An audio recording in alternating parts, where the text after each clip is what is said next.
Kiowas of the Oklahoma Plains, in alliance with their trading partners, the Comanches, forged a unique culture centered on horse and buffalo hunting, which has become a cornerstone of Old West narratives. Often depicted as emblematic Native Americans, their way of life has been romanticized in literature, celebrated in cinema, and meticulously explored in historical research. The Plain tribes are commonly envisioned when people think of American Indians, but the Kiowas did not originally hail from the Plains. In the South, they displaced the Apaches, Wichitas, and Caddos, along with their communities as they migrated into what is now Oklahoma and Texas. Their arrival in the Southwest coincided with Spanish and American claims to the same territory, leading to a complex dynamic characterized by wariness and deceit, as well as trade and cooperation. According to Kiowa oral tradition, the Kiowas originated from the hollow of a cottonwood tree in the northeastern Rocky Mountain range.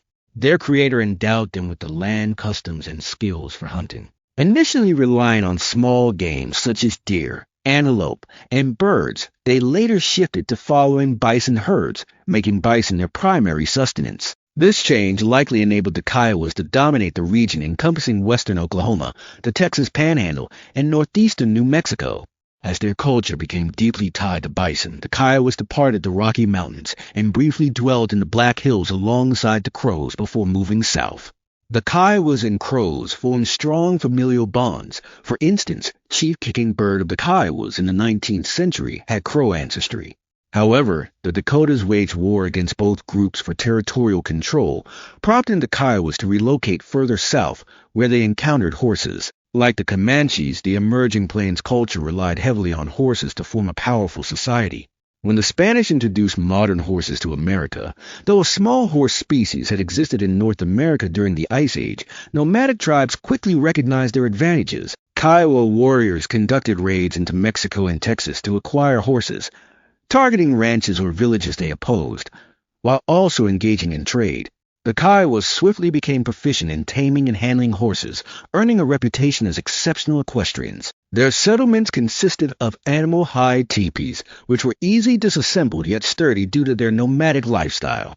They lived in these shelters, often referred to by Americans as teepees, even during winter, erecting grass barriers to protect against the harsh prairie cold. They transported their belongings using travois sleds pulled by women, children, or dogs. Women managed the village's daily operations, raising children, crafting clothing, setting up camps, preparing meals, processing jerky and pemmican, making cooking tools, and fetching water. Men earned prestige as warriors and hunters, often taking multiple wives to reflect their status. Marriages were straightforward. After presenting gifts to the bride's father, the couple resided with her family until their first child was born. Afterward, the man could establish his own household, while his wife typically remained with her mother, grandmother, sisters, and aunts to raise the children. The Kiowas highly valued their children and rejected corporal punishment. Individuals identifying as two-spirit, embodying both male and female qualities, were regarded as spiritual and played a significant role in the scalp dance, a ceremonial purification ritual held after successful raids. The Kiowas performed various ceremonial dances, with the sun dance being the most prominent. They also tracked time using a calendar, a practice shared with the Dakotas, making them among the few Plains Indians to employ such a system. Despite encroaching on Wichita and Apache territories, the Kiowas formed kinship ties with these groups. The Wichita Confederacy, including the Tawaconis, Wacos, and Kichis, participated in horse raids and traded crops for bison.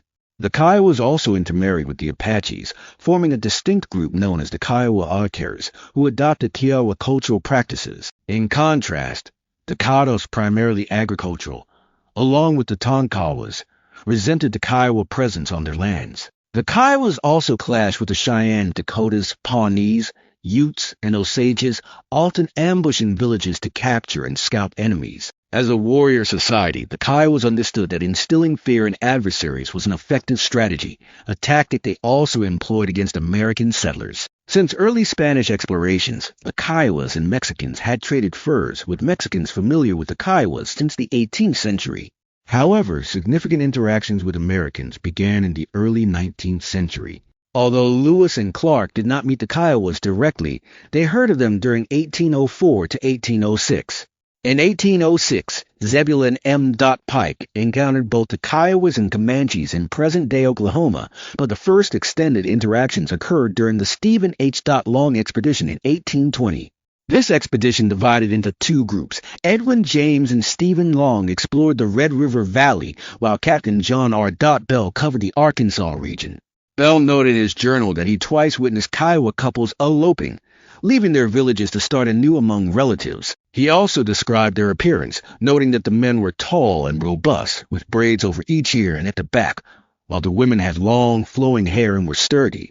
Bell seemed well-liked and was warmly received by Kiowa leaders, who honored him with a horse, the highest tribute a Kiowa could offer. The Kiowas relied entirely on the buffalo for their livelihood. Their teepees were constructed from buffalo hides, as were their garments and moccasins. Buffalo meat was a dietary staple, and their containers were made from buffalo bladders or stomachs. The buffalo was central to Kiowa culture and spirituality. Most importantly, the buffalo held profound religious significance. A white buffalo calf was sacrificed during the sun dance, and priests used various buffalo parts in prayers for healing or invoking spiritual powers. Chief Satank, also known as Satanja or Sitting Bear, was a prominent Kiowa leader, medicine man, and head of the Koichenko, or 10 Bravest Warriors, a Kiowa honor society. Born around 1810 in the Black Hills of South Dakota, Chief Satank gained prominence early. He played a key role in negotiating peace between the Kiowas and Cheyenne around 1840, though he was the first to sign the Medicine Lodge Treaty of 1867. He did so reluctantly. After his son's death by white men during a raid in Texas, Satank resisted authority on the Fort Sill Reservation in Oklahoma starting in 1870, leading retaliatory attacks on settlers. On May 18, 1871, Chief Satank, alongside warriors Satanta and Big Tree, led a Warren Wagon Train Raid in Texas, also known as the Salt Creek Massacre. Henry Warren was contracted to supply Fort Richardson, Fort Griffin, and Fort Concho, among other Texas forts. As his freight train traveled to Jacksboro, Belknap Road toward Salt Creek Crossing, it passed General William T. Sherman, who had earlier allowed Satanta and his warriors to pass unhindered. Less than an hour later, about 100 Kiowa warriors attacked the wagon train. Sensing danger, the teamsters formed a defensive circle, but the 12 men were quickly overwhelmed. The Kiowas seized the supplies, killed and mutilated 7 men, while 5 escaped, with Thomas Brazil traveling nearly 20 miles to reach Fort Richardson. Colonel Ranald S. McKenzie immediately ordered General Sherman to pursue and capture the responsible warriors. After openly boasting about the raid at Fort Sill, Satank, Satanta, and Big Tree were arrested by the military and ordered to Texas for trial. Unwilling to be imprisoned, Satank tore off his shackles, drew a hidden knife, and attacked a guard. He was shot dead by soldiers and buried at the Fort Sill Military Cemetery. Apatone, also known as Quotone, meaning wooden lance or kills with a lance, was a Kiowa chief in Oklahoma, considered the tribe's last traditional leader. Born around 1856 near Medicine Lodge, Kansas, he descended from respected Kiowa leaders and warriors. His father was Red Otter, a Kiowa leader, and he was related to Little Otter and Red Cloud, the Oglala Lakota war chief. Apatone, also Lone Wolf's nephew, earned great respect for his leadership and wisdom. In 1890, as the ghost dance religion spread among Plains Indians, promising the end of European-American dominance and the return of buffalo and traditional ways, Apatone was chosen to visit the Pine Ridge Agency in South Dakota, where his Lakota kin warmly welcomed him. He also traveled to Fort Washakie, seeking spiritual guidance from the northern Arapaho, who directed him to the Paiutes in Nevada to meet the prophet in Mason Valley. Upon returning, a council was held in Anadarko with various tribes, including the Arapaho, to discuss their beliefs. Apatone shared his journey, concluding the prophecy was false.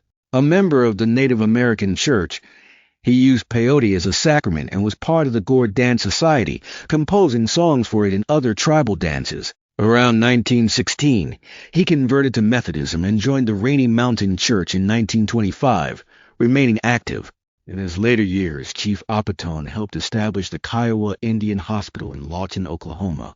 As chief, he introduced a democratic tribal governance system and proposed a committee to manage tribal affairs. Believing he earned enough to support his family, he declined payment for his tribal work.